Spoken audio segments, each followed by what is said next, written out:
민주당의 공천심사 결과 목포시를 2인 경선으로 확정했습니다. 선거구 획정위원회 획정안에 담겨있던 목포 신안이 아닌 목포 단독이었습니다. 정부의 교육발전특구 시범지역에 전남 7개 시군이 대거 선정됐습니다. 지자체와 교육청, 산업체 등이 함께 공교육 강화에 나섭니다. 세월호 참사 당시 실려있던 차량들이 거치돼 있는 목포 신항부두. 참사 10년 만에 폐차 작업이 이루어지고 있습니다. 봄기운이 무르익고 있는 가운데 신안 섬에서 전국 첫 나무 심기 행사가 열렸습니다. 목포 MBC가 4억 이전으로 기증한 나무들도 숲으로 탄생했습니다.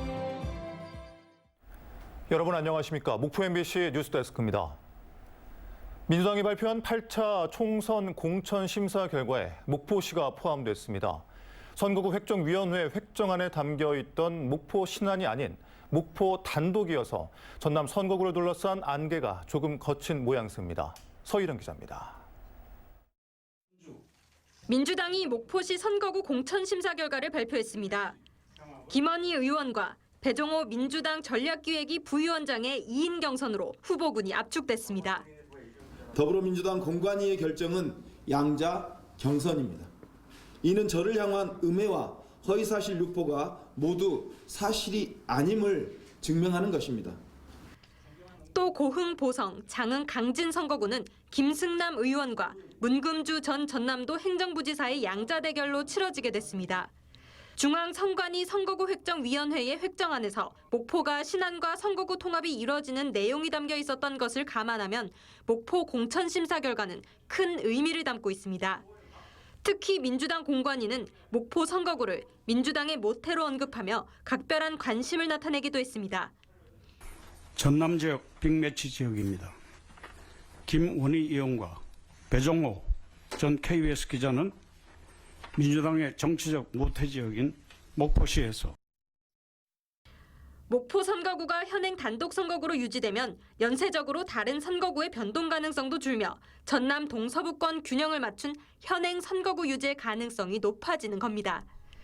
앞서 호남권 국회의원들과 전남 중서부권 지방의원들은 농어촌 대표성과 균형 발전을 앞세워 획정위원회 획정안에 반대 목소리를 높여왔습니다. 농어촌 소멸, 인구 소멸, 지방 소멸, 선거구 소멸로 이어져 선거구 획정의 역행은 지역 민심의 거센 반발을 불러올 것이다. 민주당이 공천심사 발표를 남겨둔 전남의 선거구는 이제 7곳. 변수투성인 선거구 획정이 최종적으로 어떻게 매듭지어질지 전남의 민심이 촉각을 세우고 있습니다. MBC 뉴스 서희령입니다. 정부의 교육발전특구 시범지역에 전남 7개 시군이 대거 선정됐습니다. 교육부가 교육규제 완화로 비수도권 유출을 막기 위해 추진하는 사업인데 지역의 공교육을 강화하고 양질의 일자리를 만드는 데 주력하게 됩니다. 박종호 기자입니다. 목포의 한 초등학교. 올해 신입생이 단 한 명도 없습니다.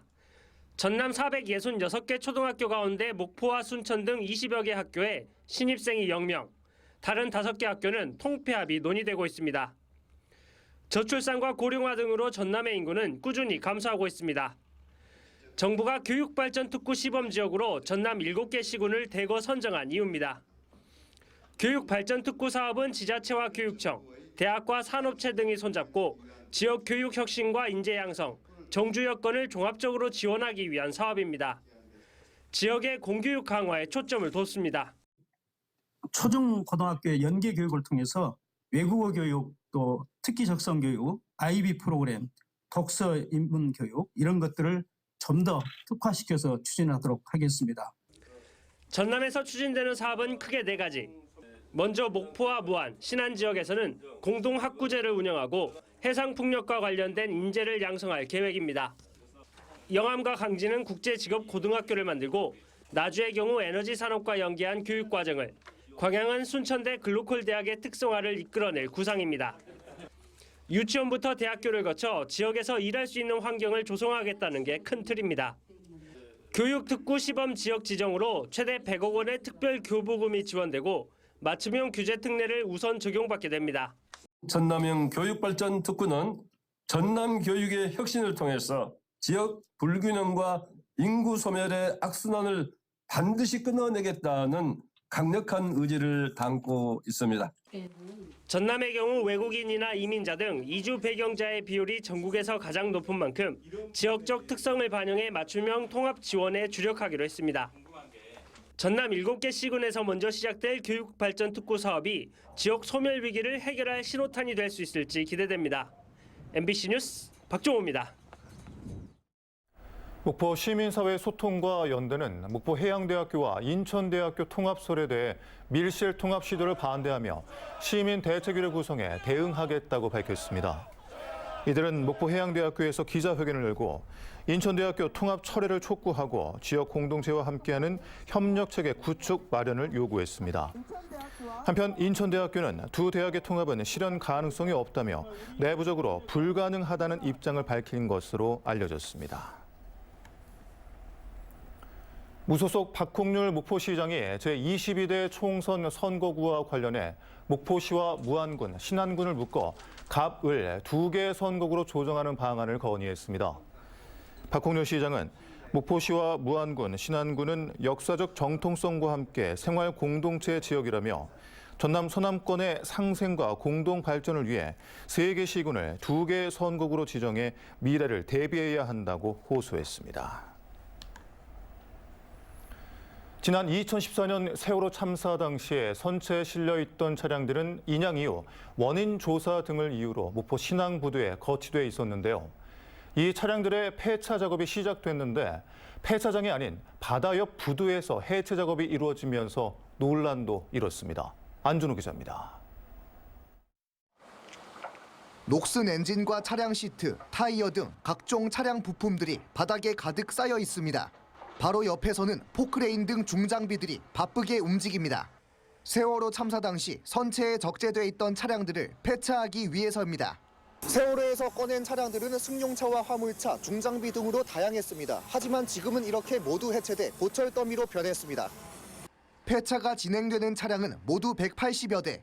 그런데 환경오염과 안전 등의 문제로 허가된 폐차장에서만 폐차해야 하는 규정과 달리 차량들은 모두 목포 신항만 부두 위에서 직접 해체되고 있습니다. 해양수산부는 차량의 부식이 오랜 시간 진행돼 폐차장으로 운반이 어렵고 180여 대에 달하는 차량들의 해체를 진행하기에 폐차장 규모 등 수용 여건이 부족하기 때문이라고 해명했습니다. 폐차장들이 다 영세하잖아요. 공간도 많지도 않고 조금 장소가 협소하다고 해서 거기서 일부 작업을 진행하는 거예요. 부식돼가지고 들 수가 없습니다. 그리고 또 한 해수부하고 입찰한테 여기 현장에서 작업해도 괜찮은 걸 하고. 실제로 해수부는 지난달 거치 현장 보관 폐차량 처리 용역을 지역 내 폐차장에 맡긴 상태. 차량들이 이미 말소 처리됐고 폐차 작업 일부를 부두에서 진행하기로 업체 측과 협의한 만큼 문제가 없다는 입장입니다. 하지만 바닷가 인근에서 대규모 차량 해체 작업이 이루어지고 있는 만큼 해상 등 환경 오염 우려도 적지 않은데도 관련 대책은 논의되지 않았습니다. 일단은 저희한테 협조나 통보된 건 없다 그렇게. 세월호 연구 보존에 앞서 적재물과 유실물을 처리하는 등 거치 현장 정리에 본격 나선 해양수산부. 참사의 교훈을 되새기는 중요한 과정인 만큼 안전하고 세심한 마무리가 필요해 보입니다. MBC 뉴스 안준호입니다. 농촌 활성화를 위한 지자체 정책 중에 마을 만들기라는 사업이 있습니다. 공동시설을 만들거나 마을 법인의 사업 등을 지원하고 이를 주민들이 스스로 운영하도록 하는 건데요. 지난 수십 년간 전남에서만 수천억 원을 투입했는데 사업 효과에 의문이 제기됩니다. 김초롱 기자입니다. 농촌마을 한편에 마련된 체력 단련실입니다. 평일 낮인데 문이 굳게 닫혔습니다. 지난해 2월부터 운영을 시작했는데 최근 보름 동안 주말에만 열었습니다. 지자체 마을 만들기 사업으로 2억 5천만 원을 들여 지은 건데 관리가 쉽지 않기 때문입니다. 시장에 대해서 매일 막 이렇게 관리할 수는 없지 않습니까? 허락을 구하고 안으로 들어가니 72제곱미터 공간에 주민들이 요구한 탁구대와 당구대가 한 대씩 놓여 있습니다. 학생과 신혼부부 등 젊은 층이 종종 이용해 마을 활성화라는 취지와 맞지만 운영 부담은 피하기 힘듭니다. 냉난방비 등으로 연간 운영비가 100만 원가량 드는 겁니다. 선배님들이나 후배님들이 마을에 좀 보탬이 되려고 뭐 돈 10만 원씩 이렇게 출연해 주는 그 돈 갖고 운영해 나가는데 인근 마을도 상황은 비슷합니다. 씨를 내어 옷감을 짜는 마을의 길쌈 문화를 계승하고 이를 홍보하기 위한 건물이 잠겨 있습니다. 지난 2022년 마을 만들기 사업을 통해 2층을 증축한 곳입니다. 이곳은 건물 2층입니다. 교육 공간으로 만들어진 곳인데요. 이곳을 짓는 데만 2억 5천만 원 가까이 들었습니다. 하지만 수업은 한 달에 3-4번. 더 늘리고 싶어도 일할 사람이 없습니다. 사실은 1년 내내 활성화해서 문을 열어놓아야지 사람들이 구경도 오고 하잖아요. 마을에 봉사라도 할 수 있는 젊은 인력들, 그런 분들이 있어야지 좀. 고령화와 지역 소멸 문제로 농촌 마을이 허덕이는 상황에서 마을 스스로 이 같은 사업을 운영해야 해 결국 한계가 있는 겁니다.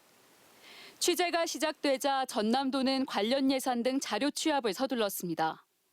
2004년부터 올해까지 마을 만들기에 쓰인 예산은 전남 지역만 모두 2,200억 원. 각 마을의 사업 내용이나 처한 상황이 크게 다르지 않아 전국적인 사업 점검이 필요한 시점입니다.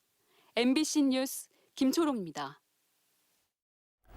봄 기운이 서서히 무르익고 있는 가운데 전국 첫 나무 심기 행사가 신안 장산도에서 열렸습니다. 오늘 식목 행사와 함께 목포 MBC가 사옥 이전으로 신안군에 기증했던 나무들이 숲으로 재탄생돼 눈길을 끌었습니다. 김윤 기자입니다. 서남의 작은 섬 신안군 장산도의 야산, 섬 주민들과 군청 공무원들이 손에 삽을 들고 어린 나무를 심느라 분주히 움직입니다. 올해부터 장산도에는 따뜻한 기후에서 잘 자라는 제큐몬티 자작나무를 심어 화이트의 섬으로 가꾸어지고 있습니다. 우리 식목일날 나무 심어서 기쁘고 건강하게 잘 자랐으면 좋겠습니다. 식목 행사와 함께 장산도에서는 목포 MBC의 숲 제막식도 함께 열렸습니다. 목포 문화방송이 사옥을 이전하면서 신안군에 기증한 수목은 소나무와 은목소 등 2,400여 그루, 용당 사옥의 상징이었던 낙낙장송과 아름드리 은목서가 섬에 뿌리를 내리고 새로운 삶에 적응하느라 분주한 봄을 보내고 있습니다. 목포 MBC의 추억이 담긴 수목들이 이곳 장산면에 목포 MBC의 숲이라는 이름으로 조성이 되었는데요. 향후에도 목포 MBC는 관심을 갖고 이 숲이 장산면의 명소가 될 수 있도록 최대한 도움을 드리도록 노력하겠습니다. 감사합니다. 신안군은 목포 MBC 숲 조성과 함께 장산도 공수리 일원 16.5헥타르에 오는 2027년까지 233억 원을 들여 자작나무와 은목소 등으로 화이트 정원을 조성하고 있습니다. 화이트의 섬을 꿈꾸고 있는데 거기에도 엄청 잘 맞는 것 같아서 MBC의 숲과 우리 화이트 정원이 잘 어울려서 앞으로 우리 전남 서남권의 명소가 되지 않을까 이렇게 저희들이. 섬으로 이뤄진 신안군과 섬을 기반으로 성장한 목포 MBC가 인구 감소와 지역 소멸을 막기 위한 상생의 발걸음을 내딛었습니다. MBC 뉴스 김윤희입니다. 전면 개편된 목포 시내버스 노선이 시범 운행 3일차에 들어선 가운데 버스 위치 정보 안내 시스템이 여전히 제대로 작동하지 않아 시민들의 불편이 잇따랐습니다. 이에 대해 목포시는 현재 버스 위치 정보 시스템 정상화를 위한 마지막 단계를 진행 중이며 내일부터 버스 위치 정보 안내 시스템을 정상적으로 운영하겠다고 밝혔습니다. 또 버스 앞과 뒤에 다른 번호가 부착돼 시민들의 혼란을 샀던 노선 번호 표기에 대해 운송업체 측의 지시에 즉시 시정했다고 설명했습니다. 전남교육청은 오늘 목포 시민문화체육센터에서 EBS 우수 강사진을 초청해 국어와 영어, 수학 과목 학습 방법을 전수받는 특별 강연을 개최했습니다. 사전 신청을 거쳐 선정된 300여 명이 참석한 이번 특강에서는 새로운 수능을 준비하기 위한 과목별 자기주도 학습 방법과 성공적인 학교 생활 방법 등이 제시돼 학생과 학부모의 호응을 얻었습니다.